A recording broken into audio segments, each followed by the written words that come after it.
through social media and through our smartphones and through these screens, another thing I've noticed that is very common is I feel like we have a lot more exposure to people's lives, like far more than you guys did growing up. What I mean by that is even you yourself, whenever you scroll through whatever platform you use, you'll notice that you're constantly aware of what's going on in people's lives, their joys, their happinesses, their holidays, but also even the sad parts of their lives. You see war going on in other nations, you see poverty, you see all sorts of negative sides as well. And it makes me wonder, what has that actually done to our empathy? Because similarly, how an in-person relationship provides depth, whereas through the screen that depth isn't there. It's cool, we are more empathetic, I feel, as a society because we see so much more that's going on. I wonder kind of if that empathy even has any depth anymore because it's through a screen. So my question therefore is, what happens to empathy when more interaction takes place through screens as opposed to in person?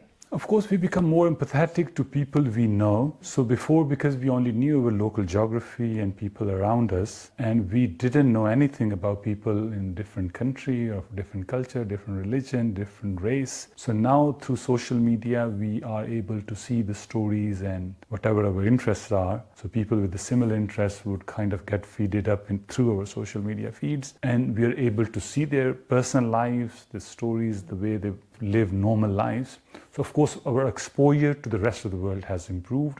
And with that exposure, empathy for those religions or cultures or people of different colors kind of have improved, because not knowing anybody creates suspicion. Once you start knowing people, so the suspicion goes down and your empathy improves for them. But there's another side as well, that at a personal level, that's at a broader global level. Of course, it has improved empathy for a variety of cultures and other people. But at a local level, at a personal level, your personal friends and people you are connected. Say, for example, I can't even remember how many online friends I have, maybe 900 or 1,000, I think they are. To be honest with you, I wouldn't remember 90% of them or 95% of who even they are.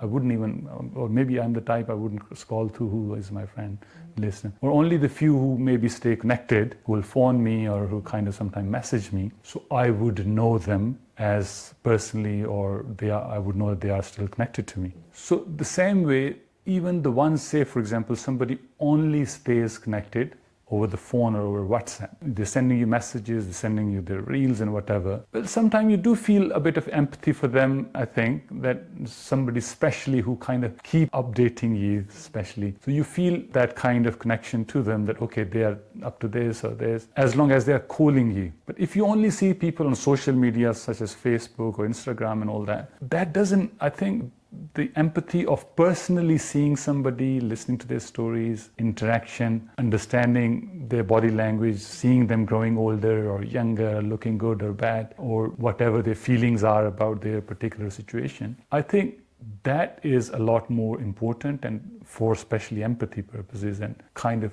relatability purposes as well, that how close you feel for someone.